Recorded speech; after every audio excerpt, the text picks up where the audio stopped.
Le matin, avant même d'arroser, je regarde l'heure. Pas seulement l'heure qu'il est, mais en fait l'heure qu'il reste.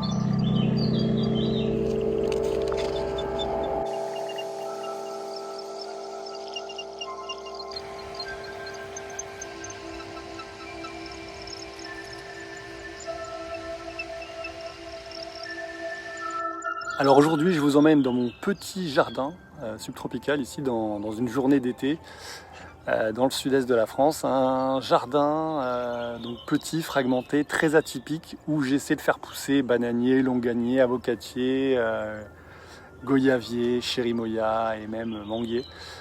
Mais dans une réalité très méditerranéenne. Ça veut dire quoi? Ça veut dire chaleur, sécheresse, peau qui cuise, arrosage du matin et du soir. Et puis moi, un jardinier qui essaie de suivre le rythme sans finir en plante flétrie, quoi. Donc le mot de cette vidéo, ça va être tempo. Tempo de la journée, mais il n'y a pas que ça, il y a aussi le tempo de la saison. Et ici, je ne suis pas sous les tropiques, j'ai pas 12 mois de croissance continue, j'ai une fenêtre, une vraie fenêtre de croissance.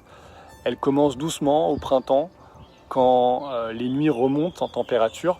Et elle devient vraiment intéressante, cette fenêtre, quand les températures nocturnes restent régulièrement au-dessus de 15 degrés environ. Et donc ça explose du coup en juin, juillet, août, parfois septembre. Quand le sol est chaud, que les plantes tropicales commencent enfin à fonctionner, quoi. Mais cette fenêtre, elle n'est pas illimitée, elle n'est pas infinie. Quand les nuits redescendent, quand le sol perd son inertie de chaleur, et beaucoup de plantes vont du coup ralentir. Elles ne meurent pas, mais elles sortent justement de ce sprint, donc la saison se rattrape pas. Et c'est là qu'il y a un paradoxe que j'aime beaucoup.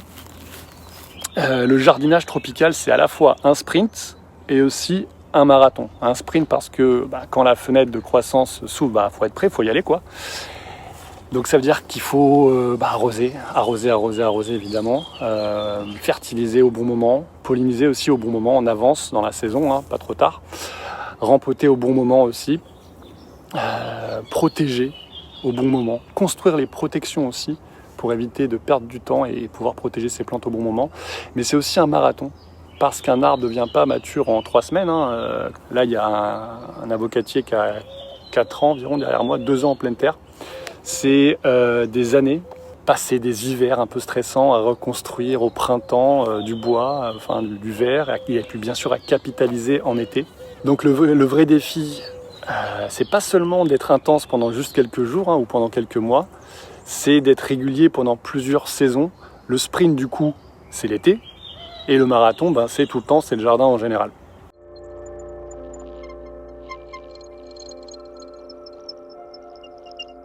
Et on commence par lui, le bananier. Visuellement, c'est la star. Le bananier dans le jardin, c'est tout de suite une impression de vacances, sauf qu'un bananier, c'est pas une décoration verte, c'est une pompe avec des feuilles. Et sur celui-là, je vais être honnête, cette année, j'ai un peu raté le tempo, qui est le mot de la vidéo. Je l'arrosais, oui, en irrigation automatique, mais pas assez fort, pas avec assez de volume, et puis pas assez régulièrement aussi. Et puis pas assez tôt dans la saison. On avait déjà des canicules en mai, j'en ai pas profité. Le vrai gros arrosage, c'est 40 à 50 litres. Et ça, je l'ai fait que récemment seulement. Et c'est là que j'ai compris un truc très important. Une plante peut être verte, vivante, et pourtant pas en pleine dynamique. Survivre, c'est différent de performer. Survivre, c'est pas performer. Une plante peut tenir debout, faire bonne figure, pas mourir, mais elle peut quand même être en mode économie. Et en été, ce mode économie coûte cher. Il coûte en fait en temps. Parce que le bananier a besoin de chaleur et d'eau pour avancer. La croissance des pousses, elle est optimale autour de 26-28 degrés. La croissance des fruits, plutôt autour de 29-30 degrés. Sous 16 degrés, ça ralentit fortement en croissance. Et puis donc ici, on n'est pas tout le temps sur ces températures-là. Donc chaque semaine compte. Et pour espérer des bananes qui aient le temps de se développer, il faut que la fleur sorte assez tôt. Si la fleur elle arrive trop tard, par exemple fin juillet, les fruits ne vont pas bien se former, n'auront pas le temps d'aller jusqu'à maturation complète d'ici la fin de l'automne. Donc quand je néglige un arrosage en début de saison, genre en juin, je perds pas juste des feuilles, je perds un potentiel. Toute la machine peut se décaler. Donc maintenant, j'arrose plus profondément. Je me suis donné comme objectif mi-juillet, vers le 20 juillet environ, pour continuer ce sprint bananier. Et si la fleur ne sort pas d'ici là, je ralentirai un peu ce rythme-là. Alors heureusement, dans le jardin, il n'y a pas que des erreurs, il y a aussi plein de réussites. Et l'une de ses plus belles réussites du moment, en tout cas, c'est ce longanier, l'œil de dragon. Lui, c'est l'inverse du bananier, c'est là aussi là que j'ai mis du focus.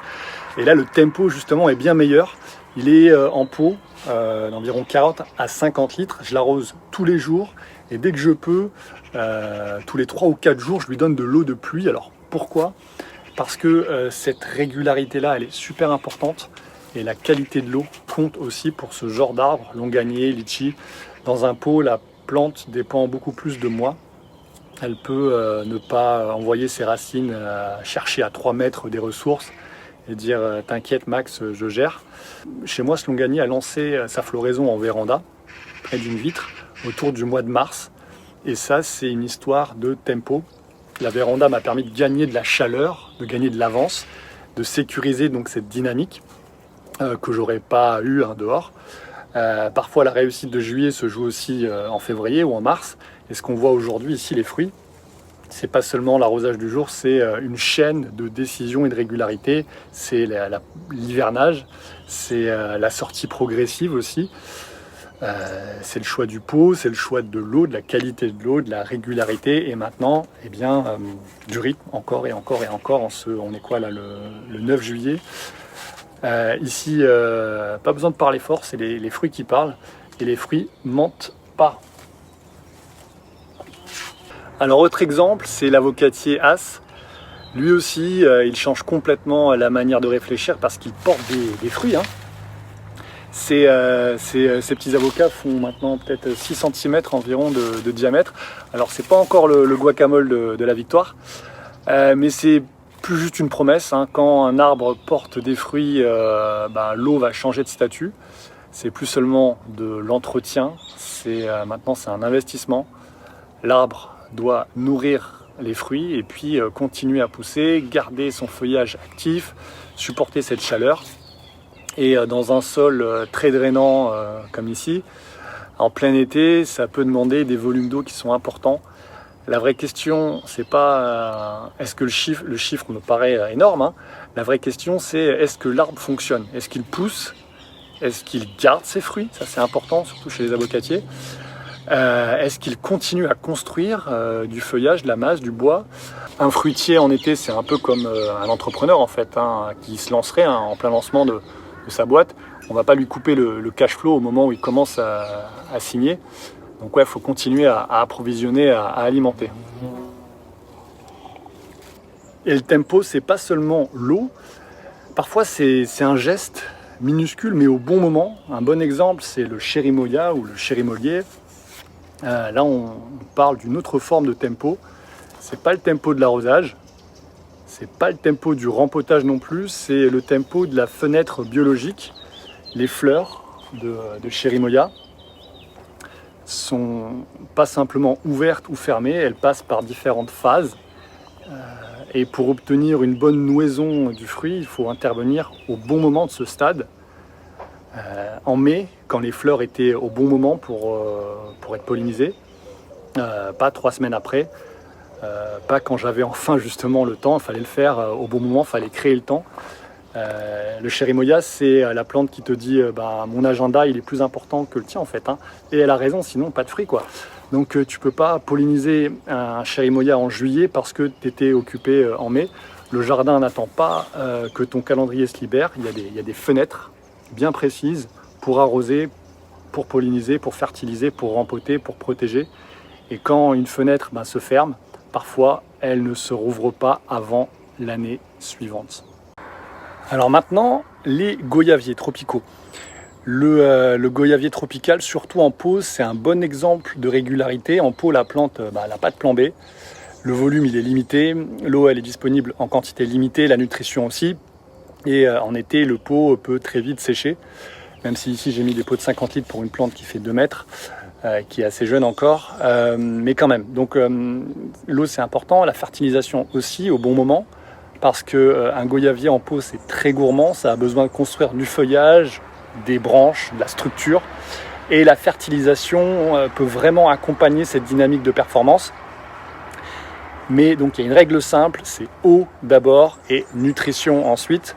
Mettre de l'engrais sur une plante qui est complètement déshydratée, c'est un peu comme offrir un double espresso à un mec qui a besoin d'un verre d'eau en fait, qui a juste soif. Donc voilà, c'est priorité à l'eau. Donc ici, avec mon engrais, je cherche juste à accompagner les plantes qui sont déjà bien lancées, pas à réveiller une plante bloquée par un stress hydrique. La fertilisation, c'est pas une baguette magique, c'est juste un accélérateur. Mais si le moteur manque d'eau, on peut appuyer autant sur le champignon, on n'ira pas non plus beaucoup plus loin, quoi. Maintenant, le goyavier Cattleya, le Cattleyanum, le goyavier de Chine, comme on l'appelle à La Réunion, lui, c'est autre chose. Il est souvent plus solide, plus tolérant, plus facile à vivre en fait. Mais résistant, ça ne veut pas dire oublie-moi et reviens en septembre pour manger mes fruits. Une plante résistante peut survivre au stress, mais survivre au stress, c'est pas forcément aimer le stress, attention. Et ça, c'est important pour moi. Je veux pas seulement tester ce qui survit, je veux comprendre ce qui performe, ce qui pousse bien, ce qui fructifie, ce qui mérite vraiment sa place dans un tout petit jardin comme ça, fragmenté et atypique. Et parfois, le tempo, c'est pas donner plus d'eau, c'est juste mieux protéger. Ce manguier, je l'ai reçu il y a quelques jours, il fait environ 1,30 m. Je l'ai gardé 3-4 jours en véranda pour éviter de le balancer directement dans le grand bain de la Méditerranée. Et maintenant, je l'ai placé sous ce figuier, sous ce capri-figuier. J'ai même courbé, j'ai attaché quelques branches pour créer une ombre, surtout celle au sud et au sud-ouest. Donc bon, c'est pas une serre high-tech hollandaise, mais ça fait le taf. Oui, le manguier aime la chaleur, mais aimer la chaleur, ça ne veut pas dire aimer le choc du rayonnement solaire, des radiations solaires. Une plante qui sort d'un transport, qui change de lieu, de rempotage, d'une véranda vers le jardin n'a pas besoin d'un test de virilité en plein soleil du sud pendant 14 heures d'affilée. Elle a besoin d'une rampe d'accès, d'un sas, parce qu'une plante stressée, ça fait perdre du temps en fait. Donc l'ombre légère, filtrée, c'est pas un aveu d'échec, c'est juste une stratégie.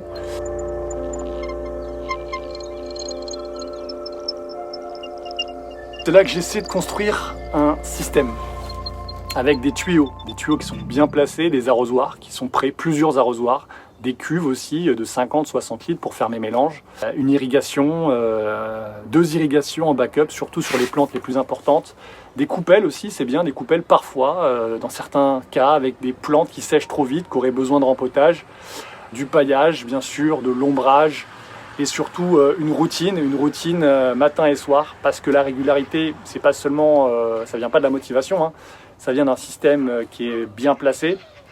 Et si chaque geste, ça coûte, ça demande de l'effort. Un jour tu le fais, 2 jours tu le fais, 3, 4, 5, 6, 7, 8, 9 jours non. 9 jours t'en as marre.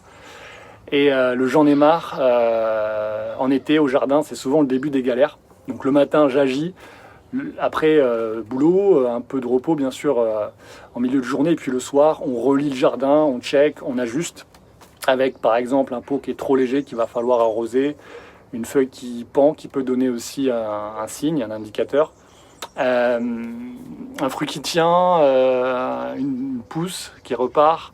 Donc voilà, il faut observer, écouter et puis aussi se réjouir, prendre du plaisir dans ces moments-là, quoi. Alors ici, ma saison de croissance, c'est pas juste une question de calendrier, c'est pas juste de mars à octobre, c'est aussi une question de nuit, de température du sol, d'inertie. Une journée chaude ne suffit pas toujours. Ce qui compte, c'est l'accumulation de chaleur, les nuits qui restent douces, un sol qui va garder cette chaleur. Les peaux qui se réchauffent vite, mais aussi qui sèchent vite. C'est aussi la pleine terre qui met plus longtemps à démarrer, mais qui garde mieux son inertie une fois qu'elle est lancée. En mai, on va préparer, en juin, on lance, et juillet-août, on va capitaliser. En septembre, on commence déjà à penser à la qualité du bois, des réserves qu'il va avoir, parce que l'hiver va revenir. Le jardin subtropical ici, c'est pas une ligne droite, c'est une fenêtre qui s'ouvre, qui culmine, puis ensuite se referme. Et depuis quelques temps, le temps, c'est pas juste une idée abstraite pour moi. J'ai vu deux de mes parents partir en moins de 2 ans, et en même temps, au milieu, j'ai vu ma fille naître et grandir. Et je regarde mes arbres en me disant qu'au fond, il ne me reste pas non plus des centaines de saisons de croissance, je ne sais pas combien. Mais voilà, chaque saison de croissance compte. Alors ouais, ça peut paraître un peu étrange de parler de bananier, longanier, goyavier, d'un tuyau d'arrosage comme si c'était important, mais ouais, pour moi c'est important. Parce qu'un jardin, c'est une manière très concrète en fait de voir le temps passer.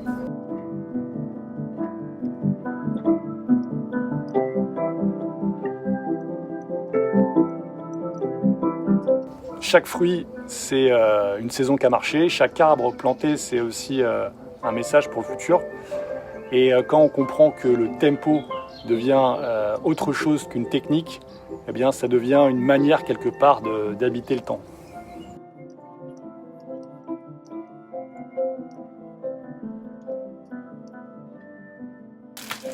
Voilà.